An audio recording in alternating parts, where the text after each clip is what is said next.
字幕をオンにしてご覧ください。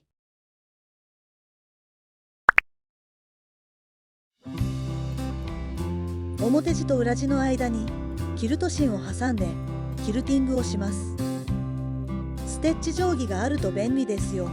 購入したお店は概要欄に記載しました。真ん中から縫います。真ん中を固定してしまえばずれにくいです。最初の縫い目に定規を合わせて縫います。斜めの場合も同じように真ん中から縫います。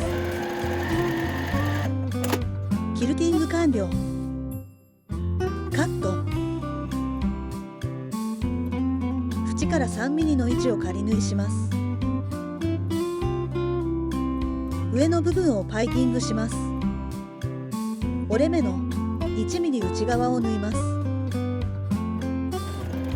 こちらの動画もご参照ください。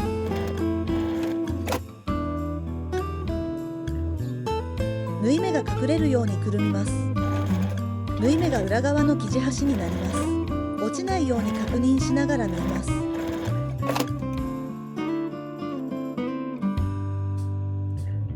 余分をカットします。合い印を合わせて仮留めします。3ミリで仮縫いします。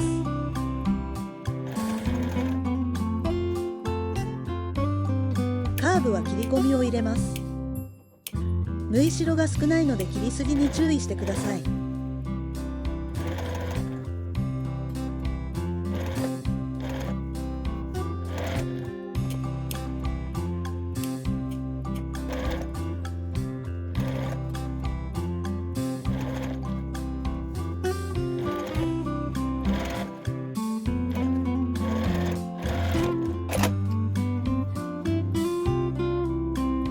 バイアステープの始まりを5ミリくらい折ります。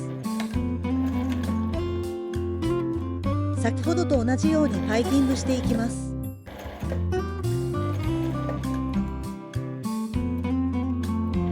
カーブは伊勢気味に縫います。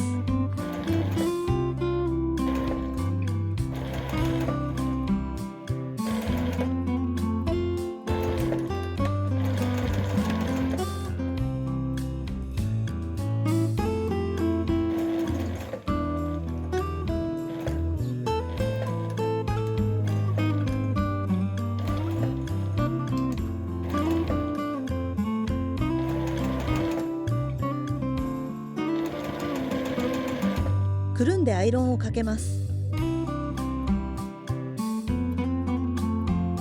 スチームでフィットさせます。縫います。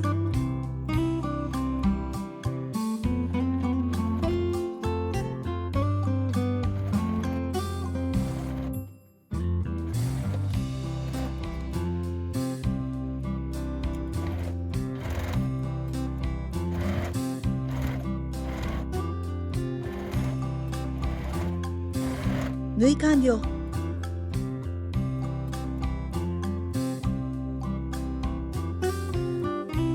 最後にスナップボタンをつけます。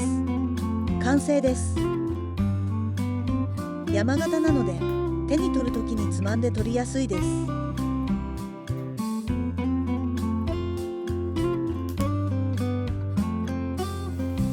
120g のおにぎりを2個入れるとこんな感じです。お好みの生地で作ってみてください。ありがとうございました。ご不明な点等ございましたらお問い合わせください。